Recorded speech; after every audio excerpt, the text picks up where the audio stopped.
Hello everyone, it's Nicole McIntosh here and welcome to another episode of my Maroon Mindset Lunchtime vlog. It's Friday, it's the 17th of July. Oh my goodness, can you believe that we're actually saying it's middle of July? What a year it has been. So today it's the usual Maroon Mindset Lunchtime vlog. I am in my garden. As you know, that's my favorite place in the house since I've been on lockdown for about 4 months because I'm shielding, because I'm one of the people who are at increased risk of, getting severe COVID. So I do this vlog on a Friday to touch base with my Maroon Army, anyone who needs a bit of inspiration, and it has been a wonderful experience. So yes, it has been a wonderful experience to be able to share in this way while I've been on lockdown, and I am going to see what happens next in terms of how we take this forward post lockdown when I'm back at work and I won't be able to be so accessible. So yeah, today, it's a bit of an overcast day. The sun keeps peeping in and disappearing, so I think it's one of those days in London that we're used to. So yes, it's Nicole, welcome. I will be sharing a wonderful tribute to my dad. He's going to appear on this program. So what I'm going to be doing, I'm filming in sections today, so I'm trying new stuff. And he's in Jamaica, and we are going to touch base with him later on in the show. So it's quite an exciting episode for me. I'm very proud that I'm able as a daughter to do this with my dad. So yeah, because he's the one who gave me my Maroon Mindset, remember. So yeah, I'm going to be sharing some music in the background by a special friend who I have, who is a musician among other things, and the music that I'll share is quite relaxing. That's why I've chosen it, and I think you'll like it as well. The album that he's producing, I think, is in production. I haven't got a timeline as to when it will be available, but as soon as it is available, I'll invite him onto my vlog for him to explain himself, to explain the music and the inspiration behind the music. So yes, I'm going to be playing. This track is called Stay in My Life, and it's by someone called DDD for now. Yes, other names, but we'll get into that at a later stage. So listen to this music and tell me what you think.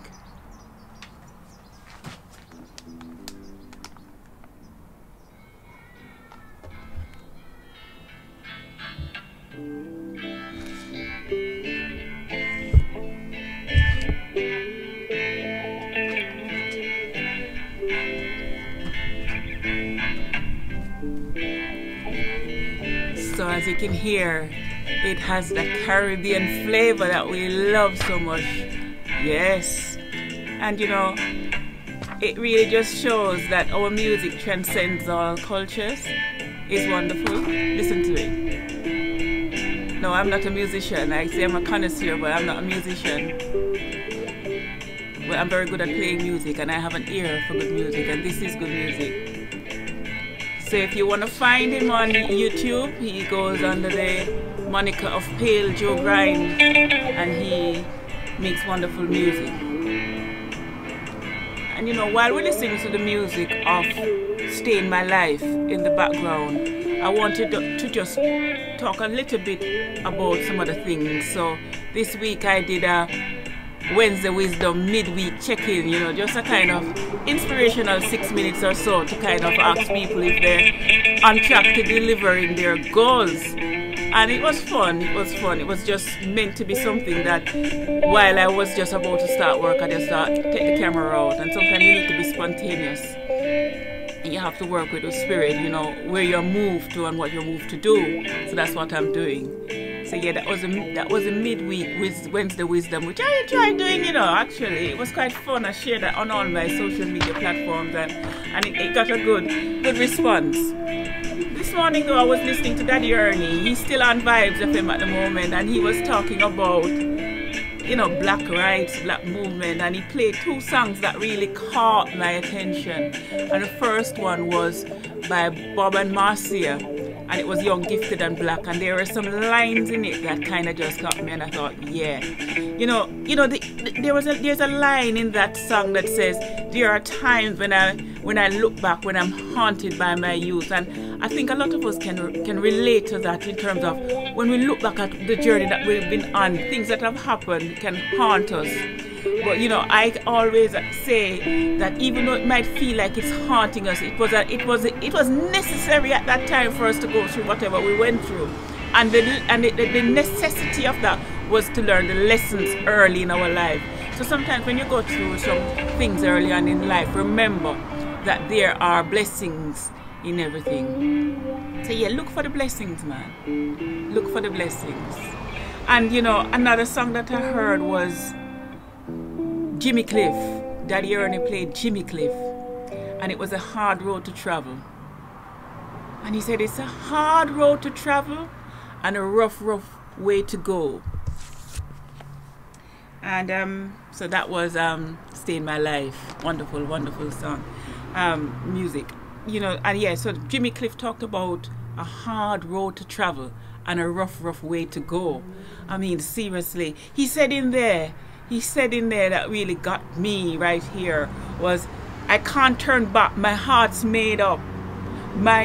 He said, I can't turn back, my heart is fixed, my faith will see me through. Yeah? You see that thing about holding on to your faith, that it will see you through? Having the faith that your faith will see you through. It's powerful stuff, man. Powerful, powerful stuff that I think in these times that we're going through so much, and it's so traumatic, and we're not sure what's going to happen next. Sometimes I think we need to just take a step back and just think, where is this going? And are we prepared for the left?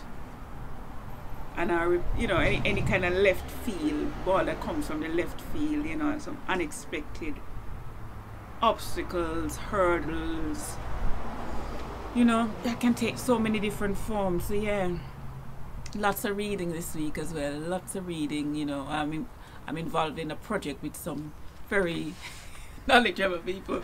It's writing a project about academia, and it's challenging another side of my brain. So I'm at the moment observing what other people are saying in the group chat, and just assimilating stuff to see what I bring, because I need to bring something new and unique. So yeah, sometimes when you're in certain circles, because it's not your comfort zone, you kind of take a back seat until you come forward and say, all right, I'm ready to drive now. So yeah, I'm at the stage where I'm just in between the back seat and taking over the wheel. So yeah, that's exciting though. You really need to put yourself in a situation that challenge you, man. You can't just keep going on. You get boring after a while. It really get boring after a while. And we can't be bored, Life is for living, man. So let's live it. So yeah, Jamaica Poetry Festival, because I'm just running down a few things, Jamaica Poetry Festival, save the date. Yassa Safari, big up. It's on the 9th of August. Sunday the 9th of August. Yeah? Come on now. Get your pen out. It's between 8 p.m. and 10 p.m. Jamaica time. It's going to be live stream. Senya come. Yeah? Jamaica Cultural Development Commission. Come on, people. Celebrate with us. Celebrate poetry, the healing arts. I'm going to be part of it. It's 10 poets from 10 different countries. So big and bad. Yeah. We're really going through this time. And we're going to represent Jamaica from over the UK. So we're excited. Bad, as you can tell.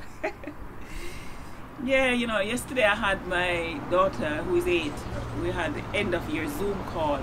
So, while I've been on lockdown for 4 months, working for the NHS, doing my vlogging, setting up consultancy company, I've also been a teacher. And I now have great respect for teachers, because trust me, it's not easy.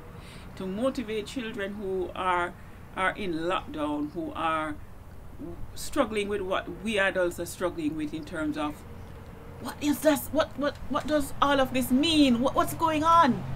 And to tell them every day to get up and do schoolwork, hey, trust me, even as the adult, you kind of struggle sometimes to kind of be hard on them, because you can't go hard, because they're coping with this unknown just like us. And so yeah, yesterday we had a Zoom call. I think it means it's the end of the year. They never said, okay, no more schoolwork, because I think they know that if they say that these children will just say, hey, So they've just left it that if you need us, you know where we are. You can message us. And I'm just going to let her sleep today and just relax, because while she has struggled to kind of get into the zone, she has actually produced quite good work. And then you have my son Tyree. So that was Tammy. And then you have my son Tyree, so who is Mr. Cool, Mr. Mellow, who is getting taller and taller by the second. And he's on Google Classroom, and sometimes he'll say, yes, Mom, I'm doing some work. And then you look, you just see him on video games. So sometimes you just have to go hard but go soft at the same time. It's really tough to be a parent teacher in these times. But I guess, you know what, they'll have a lot to write about when they get back to school, and they'll have a lot to be grateful for when they get back to school, because I think they took a lot of the freedoms for granted, and now it's going to be cherished even more. Even just the fact that they can go and play with their friends in September, that will be something that they will treasure. They'll never forget this time in their life, will they? I doubt it. I doubt they'll ever forget this time in their life. So yeah, the sun is out, as you can see. I'm in heaven. I'm in absolute vitamin D heaven. I can't get enough. Yeah, so I'm loving that. So as I said, I'm going to be collaborating with my dad in this video. So I'm going to contact him later in the day and just edit all of this together. I'm excited, you know, to see what's going to happen. Because how this started was that someone asked me to ask him about the history of the Maroons, and he's a scholar. So I asked him about it last week, as he would have seen when we did that. When we did that impromptu Dad and I chat, and he has gone back into his anthropological notes from the Professor Don Robotham at the UE back in the day, and he has found the goods, man. He gave me an update yesterday and he's buzzing. The only thing we're kind of concerned about is technology letting us down. But I said to him, look, there are no deadlines. You know, we will produce it and we will put it out over the weekend if we have a power cut today. So don't worry about that, man. Just sure. Once he comes on screen, he takes over the screen and I just hand over and say, off you go. Yeah, he's like that. So yeah, he's a star, and he's even been invited to be interviewed on other forums as well. So yeah, see the Maroon turned star on us. What is this, Lord? So it's wonderful, wonderful, wonderful. So yeah, man, this week has been about Black pride, Black excellence, Black power, and it culminates into this whole Black Lives Matter thing. So yeah, you know, we're really not going to be coming out and just kind of thinking small and try a thing. No, man, we're going for it, man, and we're going for it, man, with faith. Yeah, my faith will see me through. You hear what the man say? Yeah, man, Jimmy Cliff said, man, it's a hard road to travel and a rough way to go, but guess what? We are Maroons and we're up for the struggle, man. We're up for it. Hey, you think it's a little bit of Maroons had to fight for us to be here today to kind of have these benefits? Yeah, man. Who God bless, no man curse, man. Yeah. Who God bless, no man curse. Right? Nobody limit you. And definitely don't limit yourself. So yeah, we're going to be now having a little bit of an interlude right here. And then after that, we come back with the Cena Maroon special, talking about the history of Maroons. It shall be one that you'll remember. So stick around. Basil Chambers. Yes, I am Basil Chambers. I'm a retired principal of schools, mainly high schools. From I was a little boy, 3-4 years old, I wanted to become a head teacher. In those days, that's the word they use. These days is principal. And so I always aspired to be a head teacher. And I said that after becoming a head teacher, I would become an inspector. That is an educating officer in these days. Right. So I aspired to be that. Yes. And eventually I fulfilled my dreams. Yes. Because I have managed 6 schools and 2 art academies. And art academies are skill training institutions, very large institutions. And I managed 2 of them and 6 schools. Wow. That's what I have under my belt. Wow. My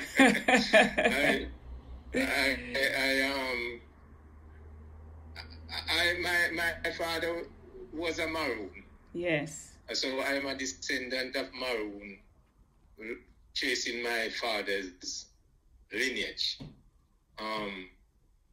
My father's father, my grandfather and my father's side lived just 3 miles out of Akompong town, a place called Betsele. So we have the Maroon blood in us. And we know that I am an Ashanti. And I know that from the kind of hair that I have. Because there were 2 kinds of people who came from Africa. Yes. From Ghana. The Ashantis and the Igbos. And from my lectures at the University of the West Indies, I learned that the Ashantis were better looking than the Igbos, having nicer hair. So I am here, and I am trying to say, I did a course in anthropologies of peoples of the Caribbean in my Bachelor of Arts honors degree at the University of the West Indies. So I know about the Negroes and all the people that came to Jamaica during the days of slavery, and why they came. And that's why we have our motto in Jamaica as out of many one people. Right. Meaning that the Negroes came, the Indians came, the Lebanese came, the Syrianese, and all of them. And so our motto in this country of Jamaica is out of many one people. And it is working quite well. Now the Ashanti were from Ghana, and they belong to the Akan group of slaves. The Akanti culture, the Akan culture, occupies the whole of southern Ghana, except for the eastern part. They also occupy the Ivory Coast. So the Ashantis are the very center of the zone of culture called the Akan. The Akan culture has one thing in common feature of matrilineal descent, tracing the descent in the female line alone. Many people who came to Jamaica, while not necessarily being Ashanti, were Akans. Right. And we can get an idea of what they were like by looking at the Ashanti culture. The Ashanti culture. The Ashanti was a subdivision of Akan, and Akan a subdivision of Kwa, KWA, right, and Kwa a subdivision of NIGER. So the Fanti, we also have Fanti, F-A-N-T-I, right, who live in the coast, and they were notorious, many directly involved in the slave trade as intermediaries between the coast and the interior. Their language was very close to the Ashanti, but they had a view that they were more refined, and Ashanti were bush people. So we have the Ashantis, are a subgroup of the Akans. We look at the Asians as an example of the Akan people. All the people are matrilineal, meaning, as I said before, they trace their descent in the female line. Right. So it is very clear that from the very beginning, the Ashanti lived in Ghana, Gold Coast, roughly 3 million of them. So a large part of the African population which came during slavery came either directly from Ashanti or from the people related to Ashanti. Right. During the first half of the 18th century plantation system. In the latter 18th century, during the decline of plantations, the flow from the front of Ashanti became less. More Jamaicans came from Angola, Zaire, etc., the Bantic area of Africa, also from the Igbo area. We have in 1680 to 1900, right, the Ashanti developed as an independent power until they were conquered by the British. In 1700 to 1800, the heyday of Ashanti Empire, as well as the plantation system in Jamaica, So Ashanti falls in the level of primitive states. Ashanti was a mixed multitude. They had elements of both tribe and chieftain, yet they are none of these. They are ancient states. Ashanti, in the functionalist theory in sociology, they are classified as chiefdom at the lower level of development in this period of time. In the Marxist scheme of things, the Igbo at the tribal level, Igbo, they existed at village level alone, and there were 300 Igbo villages. Wow. And so, yes, and so we know that basically we the Ashantis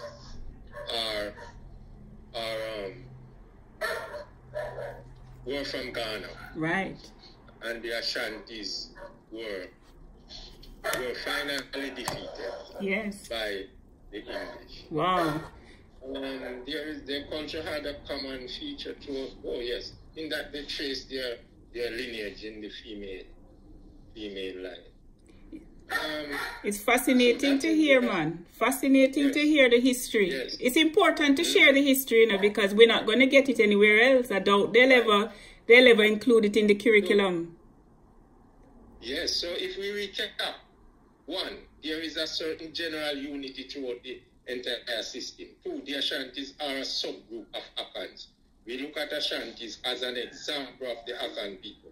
All the people are matrilineal, trace their descent in the female line. And we look at their politics. They had a good political system, good economic system, their religious system. So they had all their systems. Wow. Just to touch on the political system, in 1680, the Ashantis were originally 8 clans which came together because of war. And in 1684, the first time in history, these people came together. In 1682, one of the clans and the leader and the chief priest had a mystical experience in that a golden stool floated from the sky and landed in the lap of the priest, Comfort Onuya. And he was given the message that this golden stool required the people of these 8 clans to come together. And this stool contains the soul of the Ashanti nation. And this stool was to be occupied by one of the clans, Oyoko, O-Y-O-K-O. Right. The leader of the Oyoko clan was appointed the first Ashanti king. But between 1680 and 1750, they embarked on the process of expansion, conquering the south and subordinating the people to their own. In 1720, they expanded to the east and subordinated the people. And they continued to expand until finally they were conquered by the British. Oh, wow. Powerful stuff, man. Powerful stuff. Powerful stuff. Well, I'm glad the sound is working this time. You seem to be busy, but before you run off, because we have guests, I want you to give the young people of today a bit of encouragement, from your wise life that you've lived and all that you've been through. And you see what we're facing with COVID and Black Lives Matter and race relations. What would you say to the young people? Some nuggets, some wisdom from the Reverend Dr. Basil Chambers. I would urge young people to believe in themselves. Right. And to realize that they have a future. Yeah. And their destiny is in their own hands. Right. They can rule their destiny if they have faith in their abilities and all their capabilities. Yes. And that they should set goals and try to long-term goals, medium-term goals, and short-term goals. Right. And they must always have alternatives. So they must always have plan A and plan B. Yes. And they must never lose their self-confidence as our national hero, first national hero Marcus Garvey said. Yes. Without self-confidence, one is twice defeated in the race of life. Wow. So once without self-confidence, you have failed before you begin. Wow. So wow. There is a saying in sociology, 2 terms. Immediate gratification and deferred gratification. So if you want to reach this top to actualize, you have to learn to defer gratification to achieve what you want. So although you might get 10 subjects now, you don't say, well, I have reached and I'm going to work, because when you start to work, money might be so sweet that you forget that you have the brain to go and get master's degree and so forth. So true. So you don't believe and practice too much immediate gratification. Yes. To deferred gratification. Yes. And you have to have skills. This is not only the age where you fill your head with knowledge. Yes, you have the cognitive domain and you have the affective domain.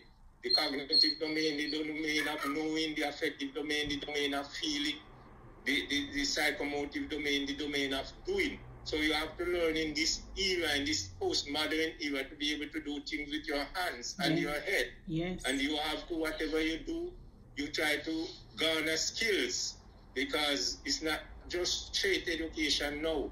You have to be what you call a specialized generalist. Yes. And you have to have not just essential skills, but differentiating skills. Yes. One writer, Colin McDowell, wrote a paper on essential skills versus differentiating skills. If you just have essential skills, that won't put you anywhere. That won't lift you above the common herd. You have to have skills that will differentiate you from the ordinary people in order for you to have jobs and so forth. So true. And powerful stuff. And this is all about it. You have to develop your self-esteem. Yes. And your self-esteem and your self-concept. Yeah. Your self-esteem is different from your self-concept. Your self-concept is is the your subjective estimate of yourself, and the objective estimate of you by others. That's your self-concept. But your self-esteem is both your self-respect and your self-efficacy together. Your self-efficacy is a feeling that you can achieve whatever you put out yourself to achieve. Mm-hmm. Right?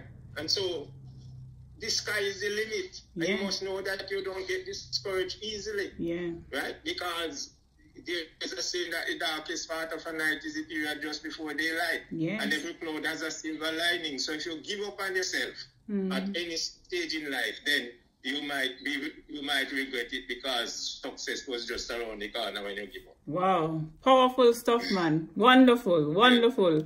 Well, I am honored that we got to do this, even though technology and the devil trying to stop it, but we're not going to do that. Yes. So what I'm going to do is I'm going to edit it, and then I'll share it tonight as part of my weekly vlog.